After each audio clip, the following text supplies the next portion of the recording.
स्वागत है आपका हमारे चैनल अबरार नर्सिंग अकेडमी में। ये अपना नर्सिंग एप्टीट्यूड का पार्ट 2 है। बहुत ही इंपॉर्टेंट क्वेश्चंस में 50 क्वेश्चन दिए गए हैं। आप फर्स्ट पार्ट नहीं देखे जाके देख सकते हो, उसमें बहुत ही इंपॉर्टेंट क्वेश्चन दिए हुए हैं जो कि 6 जून के आपको बहुत सारे क्वेश्चन देखने को मिलेंगे। स्टार्ट करने से पहले आप वीडियो को लाइक करें, चैनल को सब्सक्राइब कर दीजिए और एक प्यारा सा कमेंट जरूर कर दीजिएगा। आइए स्टार्ट करते हैं। फर्स्ट क्वेश्चन है the full form of OPD is. OPD का पूरा नाम क्या है? Operation department, out patient department, out patient department या out patient door, over patient department. तो इसका करेक्ट आंसर क्या होगा? ओपीडी का फुल फॉर्म होता है आउट पेशेंट डिपार्टमेंट, वाह रोगी विभाग। C is a correct answer. And IPD का फुल फॉर्म क्या होता है? In patient department. Next question है a person who is hospitalised overnight for several days or weeks in known as. मतलब जो व्यक्ति कई दिनों से अस्पताल में भर्ती है उसे क्या कहते हैं? तो आउट पेशेंट्स, इन पेशेंट, डॉक्टर या वार्ड बॉय। तो आउट पेशेंट जो होते हैं वो ओपीडी के पेशेंट्स होते हैं, आते हैं अपना दिखाते हैं, दवा लेते हैं, चले जाते हैं। इन पेशेंट जो होते हैं वो वार्ड में एडमिट रहते हैं, तो उनको हम क्या कहेंगे? इन पेशेंट कहेंगे। जो एडमिट रहते हैं, भर्ती रहते हैं, उनको हम इन पेशेंट कहते हैं, हॉस्पिटलाइज जो रहते हैं। डॉक्टर करेक्ट, रॉन्ग आंसर होगा इसका वार्ड बॉय। इसका करेक्ट आंसर होगा in patient. The department of hospital responsible for immediate medical and surgical care in known as. अस्पताल का वह विभाग जो तत्काल चिकित्सा एवं शल्य चिकित्सा देखभाल प्रदान करता है कहलाता है, क्या कहलाता है? ओपीडी, डीपीडी, इमरजेंसी या फिर आईपीडी। तो इमरजेंसी डिपार्टमेंट कहलाएगा, उसको immediate medical and surgical care देता है, उसको इमरजेंसी कहते हैं, आपातकालीन। C is a correct answer. The tools use to treatment of injuries and disorders all known as. मतलब चोटों एवं विकारों के उपचार हेतु प्रयुक्त उपकरणों को क्या कहते हैं? इसका करेक्ट आंसर आपका कौन सा होगा? Surgical department. क्या कहते हैं? सर्जिकल डिपार्टमेंट कहते हैं। सर्जरी करते हैं, अगर चोट है कहीं पे, कोई ब्रेक हो गया, बोन वोन फ्रैक्चर हो गया, तो सर्जरी के द्वारा ठीक करते हैं, तो सर्जिकल डिपार्टमेंट कहते हैं। नेक्स्ट क्वेश्चन है अपना special area providing care for life threatening condition in known as. जीवन के लिए खतरा उत्पन्न करने वाली स्थितियों में रोगियों की देखभाल हेतु विशेष इकाई को क्या कहते हैं? Physical medicine, intensive care unit, NICU या फिर कोरोनरी केयर यूनिट, सीसीयू। तो special area providing care for life threatening condition in known as, जीवन के लिए खतरा उत्पन्न करने वाली स्थितियों में रोगियों की देखभाल हेतु विशेष इकाई को क्या कहते हैं? इसका करेक्ट आंसर आपका कौन सा होगा? आईसीयू होगा, इंटेंसिव केयर यूनिट, गहन चिकित्सिका इकाई। B is a correct answer.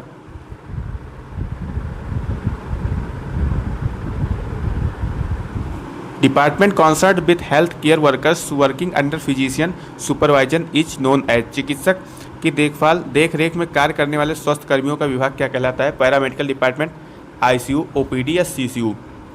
तो ये क्या कहलाता है? पैरामेडिकल डिपार्टमेंट कहलाता है। A is a correct answer. Unit responsible for planning and counselling patients about diet is. मतलब रोगियों के आहार की योजना को परामर्श देने वाली इकाई क्या है? Medicine department, rehabilitation department, food department या डाइटरी डिपार्टमेंट। तो इसका करेक्ट आंसर आपका डाइटरी डिपार्टमेंट होगा, आहार विभाग। डाइटिशियन जो होते हैं वो क्या करते हैं? पेशेंट्स को फूड का डाइट चार्ट प्लानिंग करके देते हैं, क्या खाना है, कब खाना है। करेक्ट आंसर इसका होगा D is a correct answer, dietary department. Facility where surgical operation are carried out in known as. अस्पताल में जहाँ शल्य क्रियाएँ की जाती है वह उसे क्या कहते हैं? एक्सरे रूम, ऑपरेशन थिएटर या फिर सिटी या फिर एमआरआई। तो जहाँ पे सर्जिकल ऑपरेशन होता है, मतलब सर्जरी वगैरह होता है, उसको हम ऑपरेशन थिएटर बोलते हैं। B is a correct answer. Department dealing with neurological problem each. तंत्रिका संबंधी समस्याओं वाले रोगियों का विभाग क्या है? Cardiac department, neurology department, histology department या पल्मोनरी यूनिट। तो इसका करेक्ट आंसर कौन सा होगा? न्यूरोलॉजिकल प्रॉब्लम्स है तो न्यूरोलॉजी डिपार्टमेंट होगा। एंड कार्डियोलॉजी में हृदय होता है, हिस्टोलॉजी होता है, पल्मोनोलॉजी होता है।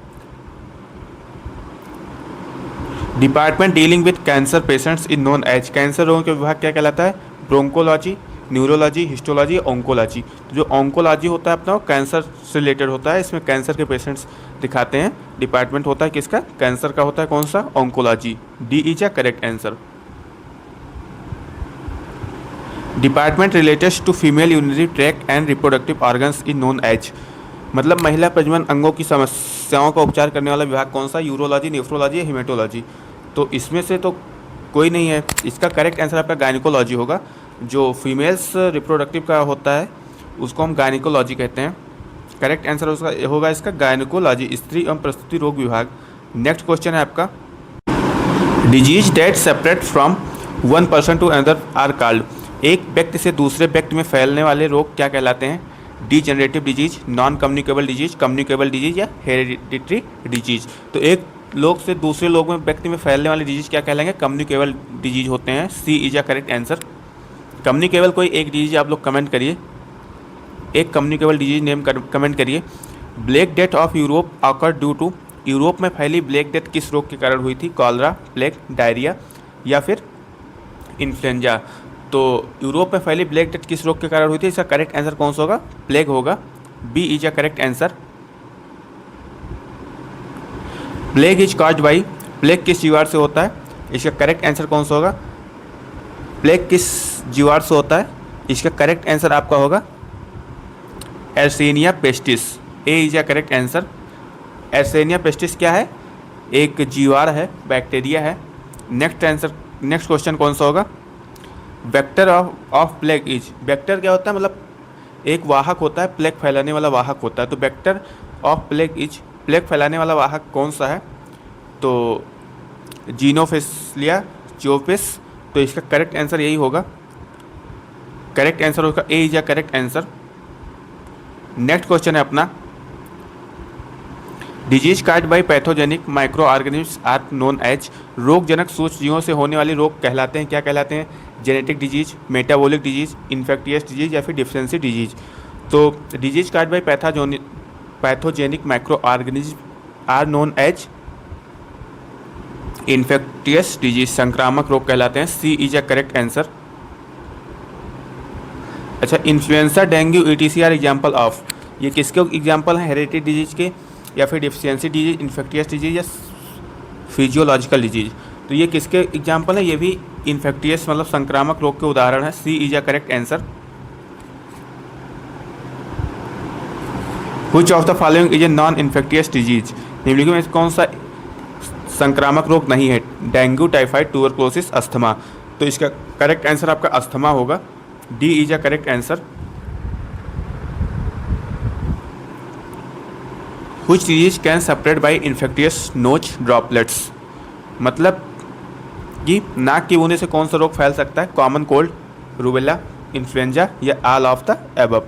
तो कॉमन कोल्ड भी हो सकता है, रूबेला भी हो सकता है, इन्फ्लुएंजा भी हो सकता है। इसका करेक्ट आंसर होगा all of the above. D is a correct answer. Influenza virus is mainly transmitted through, influenza virus मुख्य रूप से कैसे फैलते हैं? एयर ड्रॉपलेट्स, वाटर, फ्रूट या फिशेज। तो किससे फैलते हैं? एयर ड्रॉपलेट्स से फैलते हैं। A is a correct answer. Which colour bag is used for disposal of human anatomical waste in biomedical waste management. ये BMW का क्वेश्चन है। बायोमेडिकल वेस्ट प्रबंधन में मानव शरीर अपशिष्ट के निपटान हेतु किस रंग के बैग का उपयोग किया जाता है? मतलब अगर कोई एनाटॉमिकल वेस्ट है तो उसको किस कलर के उसमें डालेंगे? BMW बायोमेडिकल वेस्ट में। तो रेड बॉक्स में डालेंगे, ब्लू, येलो या वाइट फिर। तो इसका करेक्ट आंसर कौन सा होगा? इसको हम डालेंगे आपका येलो में डालेंगे। C is a correct answer.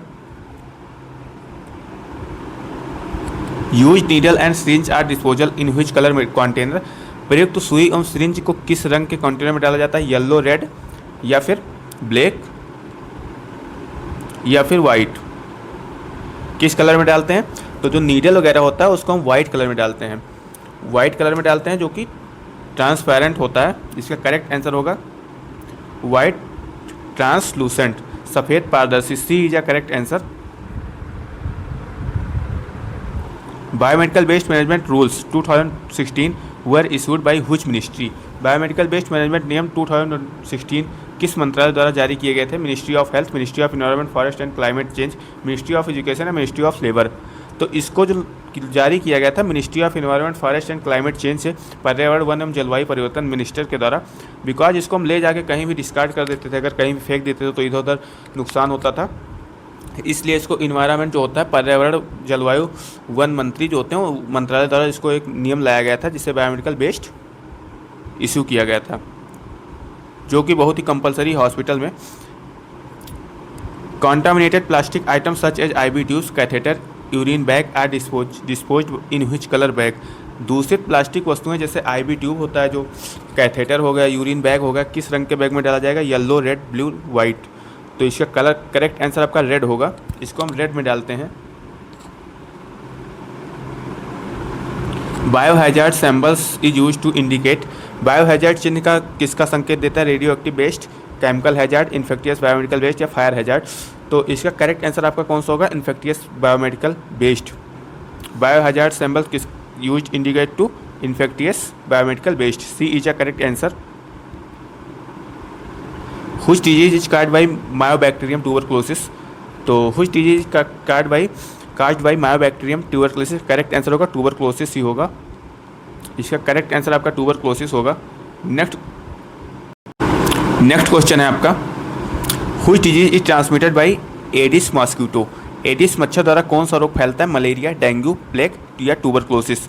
तो इसके द्वारा आपका कौन सा डेंगू फैलता है, dengue, B is a correct answer. Which disease caused bye deficiency of iron, iron की कमी से कौन सा रोग होता है? आयरन की कमी से आपका एनीमिया होता है, B is a correct answer. Rabies is caused by the bite of which animals, rabies सामान्यतः किस पशु के काटने से होता है? कैट मतलब बिल्ली, काऊ, गाय, डॉग, कुत्ता, गोट, बकरी। तो इसका करेक्ट आंसर कौन सा होगा? रेबीज किसके कारण होता है? कौन सा एनिमल है जो बाइट करता है तो होता है काट लेने से? कैट से तो होता नहीं, काऊ से होता नहीं, गोट से भी नहीं होता, इसका करेक्ट आंसर डॉग होगा, इसका करेक्ट आंसर डॉग होगा आपका, C is a correct answer. Which disease is known as the silent killer, किस रोग को साइलेंट किलर कहा जाता है? हाइपरटेंशन, अस्थमा, ट्यूबरकुलोसिस या डेंगू। तो साइलेंट किलर किसको कहा जाता है? हाइपरटेंशन जो होता है, उच्च रक्तचाप, हाइपरटेंशन को हम साइलेंट किलर के नाम से भी जानते हैं, इसका करेक्ट आंसर होगा ए। अगर क्वेश्चन आएगा साइलेंट किलर किस डिजीज को साइलेंट किलर के नाम से जाना जाता है, तो फिर आपको आंसर क्या होगा? हाइपरटेंशन। अगर आप फर्स्ट वाला नहीं देखे हैं तो फर्स्ट वाली वीडियो जरूर देख लीजिए, उसमें बहुत ही ज़्यादा इंपॉर्टेंट क्वेश्चन दिए हुए हैं, जिसका लिंक मैं इस वीडियो के डिस्क्रिप्शन में दे दूंगा, और प्लेलिस्ट बना हुआ, आप चैनल पर विजिट करके वहाँ से देख सकते हैं। बहुत ही इंपॉर्टेंट क्वेश्चन है नर्सिंग एप्टीट्यूड के। Which department provides treatment to patients who do not require admission, कौन सा विभाग उन रोगियों को उपचार प्रदान करता है जिन्हें भर्ती होने की आवश्यकता नहीं है? आईसीयू, ओपीडी, ओटी या आईपीडी। तो अभी हम क्या बताए थे? आपको बताएं कि जो ओपीडी होता है वो आउट पेशेंट डिपार्टमेंट होता है, आईपीडी इन पेशेंट डिपार्टमेंट होता है। आईपीडी जो होता है उसमें पेशेंट्स एडमिट रहते हैं, हॉस्पिटलाइज हो जाते हैं। ओपीडी जो होता है उसमें आते हैं, दिखाते हैं, दवा लेते हैं, चले जाते हैं। तो which department provides treatment to patients who do not require admission, इसका करेक्ट आंसर कौन सा होगा? इसका करेक्ट आंसर होगा ओपीडी। आईसीयू का फुल फॉर्म क्या है? Intensive care unit, correct answer होगा इंटेंसिव केयर यूनिट। आईसीयू का फुल फॉर्म क्या है? Intensive care unit, internal care unit, intensive control unit या फिर इंटरनल कंट्रोल यूनिट। ये सारे क्वेश्चंस एमसीक्यू रॉन्ग है, इसका करेक्ट आंसर होगा intensive care unit. Which hospital department is responsible for surgical operations, शल्य क्रियाओं के लिए अस्पताल का कौन सा विभाग उत्तरदायी होता है? फार्मेसी या फिर लेबोरेटरी। तो कौन सा होता है इसका? और ऑप्शन में क्या है? Operation theatre, OPD. तो इसमें कह रहा है रिस्पॉन्सिबल फॉर सर्जिकल ऑपरेशंस, तो सर्जिकल ऑपरेशन कौन से डिपार्टमेंट होता है? ऑपरेशन थिएटर में होता है, इसका करेक्ट आंसर कौन सा होगा? Operation theatre, C is a correct answer. Which department responsible for preparing and dispensing medicine in a hospital, अस्पताल में दवाओं को तैयार करने एवं वितरित करने के लिए कार्य कौन सा विभाग करता है? रेडियोलॉजी डिपार्टमेंट, रेडियोलॉजी का होता है X ray, MRI, CT scan. And pharmacy department का होता है दवाओं का काम।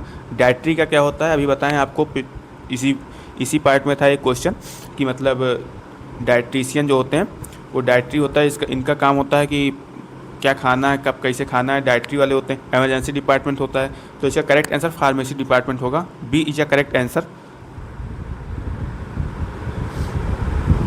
Which department deals with emergency and critical cases first, आपातकालीन एवं गंभीर मामलों का सबसे पहला उपचार कौन होता है?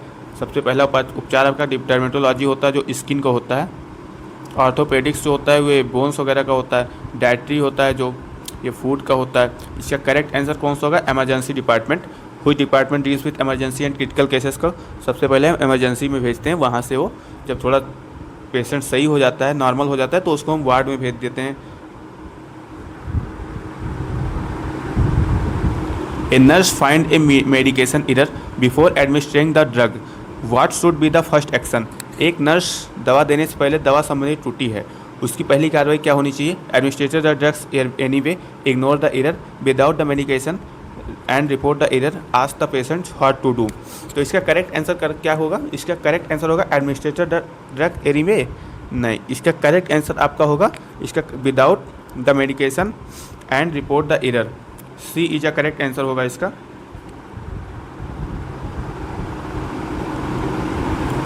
ए patient suddenly becomes unconscious, what is the nurse priority. एक रोगी अचानक बेहोश हो जाता है, नर्स की प्राथमिकता क्या होगी? Check visitors, assess airway, breathing and circulation, complete documentation, give food. तो अगर बेहोश हो जाता है अचानक तो उसको वायुमार्ग एंड श्वसन परिसंचरण का आकलन करना, मतलब assess airway, breathing and circulation, B is a correct answer. ये सारे क्वेश्चन बहुत ही इंपॉर्टेंट्स हैं नर्सिंग एप्टीट्यूड के लिए। Which ethical principles is violated if a nurse share patient's information without permission? यदि नर्स रोगी किसी की जानकारी बिना अनुमति साझा करती है तो कौन सा नैतिक सिद्धांत उल्लंघित होता है? जस्टिस, कॉन्फिडेंटली या फिर बेनिफिशियंस या अकाउंटेबिलिटी। तो which ethical principles is violated if a nurse shared patient's information without permission? तो इसका करेक्ट आंसर कौन सा होगा? इसका करेक्ट आंसर होगा आपका गोपनीयता जो होता है, B is a correct answer, confidentiality. During triage in disaster which patient should receive priority treatment. आपदा के दौरान ट्रैज में किस रोगी का प्राथमिक उपचार मिलना चाहिए? Minor injury patients, stable fracture patients, patients with airway obstruction, patients with old chronic disease. तो इसका करेक्ट आंसर कौन सा होगा? Patients with airway obstruction, C is a correct answer.